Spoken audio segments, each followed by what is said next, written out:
오늘이 1월 19일입니다. 지난 1월 13일 금요일부터 15일 일요일까지 3일 동안 겨울비가 오다가 그치다가 하면서 겨울 가뭄이 해갈될 정도로 제법 많은 비가 내렸거든요. 겨울에는 얼었다가 녹았다 하면서 이 금방 잘 마르지도 않거든요. 마치 서리발처럼 땅이 얼어가지고 부풀려 올라옵니다. 그래서 오늘은 마늘이나 양파에 서리발 피해를 입었는지 또 예방하기 위한 방법에 대해서 한번 살펴보겠습니다. 땅이 얼어가지고 단단하죠. 여기는 남부지방이라서 겨울이라도 한 번씩 한파가 오거든요. 그 외에는 그렇게 춥지가 않기 때문에 부직포도 뭐 씌우지 않고 겨울을 난 적이 많이 있습니다. 그래도 되더라고요. 올해는 부직포를 이렇게 씌워 봤는데 부직포를 씌우는 곳과 안 씌우는 곳에 차이가 있는지도 한번 살펴보기 위해서 일부러 여기는 부직포를 씌우지 않았죠. 오전에는 꽁꽁 얼어 있었는데 오후가 되니까 많이 녹았죠. 많이 녹았습니다. 이렇게 얼었다 녹았다 하면서 땅이 부풀려 올라옵니다. 마늘을 다시 한번 보면요. 마늘을 보면은 마늘도 이제 흙이 녹았죠. 오전에는 꽁꽁 얼어가지고 손이 들어가지도 않을 정도였는데 지금 오후에 보니까 햇빛이 나면서 녹았습니다. 얼음이 녹아가지고 이제 손도 좀 들어가고 조금 푹신하죠. 땅이 이렇게 녹으면서 흙이 부풀려 올라오면서 뿌리도 함께 땅 위로 올라오는 것을 서리발 피해라고 하거든요. 그런 마늘들이 있으면은 다시 심어줘야 한다는 겁니다. 특히 겨울이니까 눈이나 비가 오고 난 다음에 마침 비가 왔기 때문에 서리발 피해가 있는 마늘이나 양파가 있는지를 한번 살펴봐야 됩니다. 그래서 한번 살펴보는데 서리발 피해가 있는 것들은 없습니다. 웬만하면 없습니다. 그래도 한번 살펴봐 줘야 된다라는 거죠. 마늘은 겨울에는 일부러 물을 줄 필요는 없거든요. 겨울이라 할지라도 눈이나 비가 한 번씩 오기 때문에 자연 강우로만으로도 충분합니다. 그래서 겨울에 일부러 물을 주고 그렇게 할 필요는 없습니다. 겨울이라서 이렇게 자라고 있습니다. 자라기보다는 생육이 거의 멈춰 있는 거죠. 이러다가 한 2월 중순쯤 되면은 날씨가 풀리면서 생육이 다시 시작이 되거든요. 그거를 뭐 생육 재생기다라고 하기도 하는데 이 겨울을 이런 식으로 겨울은 넘기기만 하면 됩니다. 또 마늘은 이렇게 저온기를 거쳐야 인편이 분화가 된다라고 하죠. 통마늘이 안 된다라는 거죠. 쪽을 먹는 거지 뭐 통마늘을 먹는 건 아니지 않습니까? 모진 추위에도 견디고 있잖아요. 마늘이라는 게 이렇습니다. 해마다 겨울에는 잎이 좀 보라색을 띠고 있고 잎끝이 좀 마르고 이렇게 보여도 잘 되더라고요. 그렇기 때문에 걱정할 필요가 없는 거죠. 잘 되고 있는 거거든요.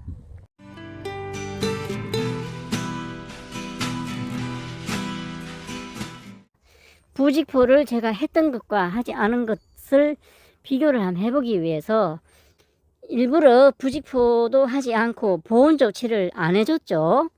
부직포를 해서 보온을 해준 경우거든요.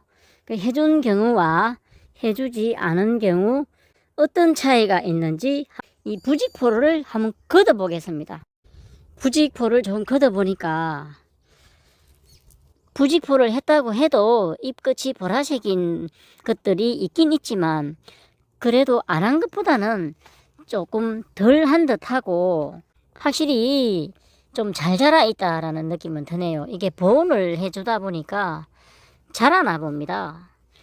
아무래도 온도가 따뜻하다 보니까 자라는 것 같은데 얼어 죽지 않고 잎이 좀 있는 상태에서 살아만 있으면 되니까 겨울에는 너무 안 자라 있어도 되긴 되거든요.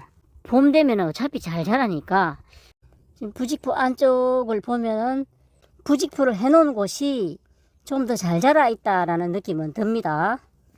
겨울에는 특별한 뭐 영양제를 준다든지 할 필요가 없습니다. 왜냐하면 져봤자 먹지를 못하거든요. 부직포를 씌워주지 않는 곳에 잎끝이 다 보라색인 것들이 많습니다. 이런 것들은 주로 날씨가 추워서 그렇습니다. 약간 냉해죠, 냉해. 날씨가 추워서 그럴 수도 있고, 또 인산이 부족하면은 잎끝이 이렇게 보라색이 되는 경우도 있거든요. 지온이 떨어지면 제일 먼저 인산 흡수가 중단됩니다. 인산이 부족할 경우에 보랏빛을 띠게 되는데, 특히 대소마늘에서는 이런 경향이 더 많습니다. 질소는 9도, 마그네슘은 12도, 칼륨은 13도, 칼슘은 14도 이하로 지온이 떨어지면 흡수가 중단되지만, 인산은 16도 이하로만 떨어져도 흡수율이 50% 이하로 떨어집니다. 그렇기 때문에 겨울에는 비료나 영양제를 준다고 해도 지온이 낮기 때문에 마늘이 흡수를 하지를 못합니다. 또 겨울에 너무 많이 키워봤자 날씨가 춥기 때문에 소용도 없죠. 겨울에 일부러 많이 키울 필요는 없습니다. 그냥 얼지 않고 죽지 않고 겨울을 넘기기만 하면 되거든요. 보온 대책만 좀 세워놓고 그냥 두면 됩니다. 특별히 해줄 게 없죠. 여기는 이제 부직포를 하지 않았던 곳인데, 아무래도 추위에 바로 그대로 노출이 되다가 보니까 폐 손상을 좀 많이 입었습니다. 뭐 한파가 한 번씩 안 오면 괜찮죠.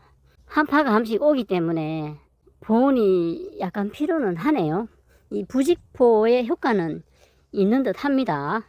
부직포를 해준 곳이 잎이 그래도 싱싱하게 자라고 있다라는 느낌은 들거든요. 그래서 부직포를 하는 게 효과는 있는 것 같습니다. 또 한파가 예보되어 있는데, 마늘은 영하 5도에서 6도 정도가 되면 냉해를 입거든요. 여기는 남부지방인데 1월 24일과 25일, 1월 24일에는 영하 10도, 25일에 영하 11도로 예보가 되어 있습니다. 오늘이 1월 19일이거든요.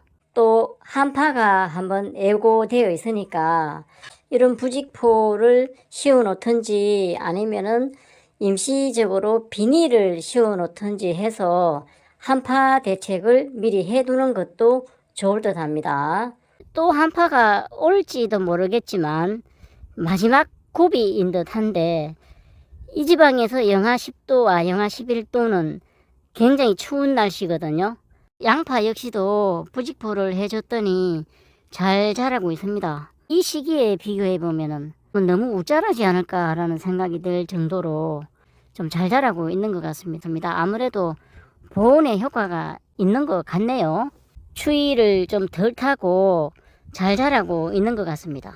이 흰색 부직포는 12월 16일에 씌웠는데 12월 19일에 최저 영하 7도, 18일에 최저 영하 6도가 예보되었기 때문에 냉해 예방을 위해서 미리 흰색 부직포를 씌워줬던 겁니다. 활대를 다 꼽아놨습니다. 제가 털밭을 만들 때 요 활대를 꼽을 수 있도록 이렇게 해놨죠. 그래서 요 뺐다 꼽았다 하기가 쉽지 않습니까? 이 활대를 그냥 뺐다가 꼽았다가, 활대를 이렇게 뺐다가 그냥 꼽았다가 하면 되거든요. 높낮이 조절도 가능하고, 이제 이 위에다가 부직포를 씌우기만 하면 되죠.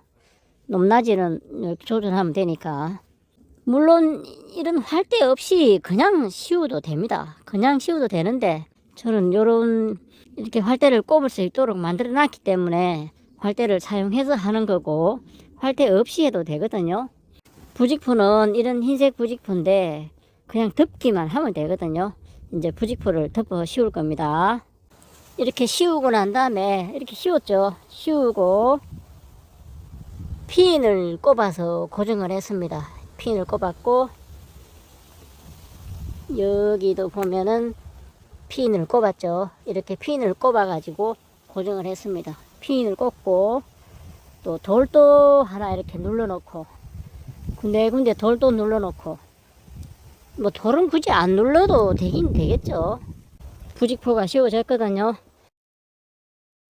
이 활대를 꼭 사용하지 않아도 되죠. 오늘은 마늘이나 양파에 월동 중에 눈이나 비가 오고 난 후에 갑자기 한파가 닥칠 때 서리발 피해를 입을 수가 있는데 예방하는 방법과 서리발 피해에 대해 알아봤습니다. 감사합니다.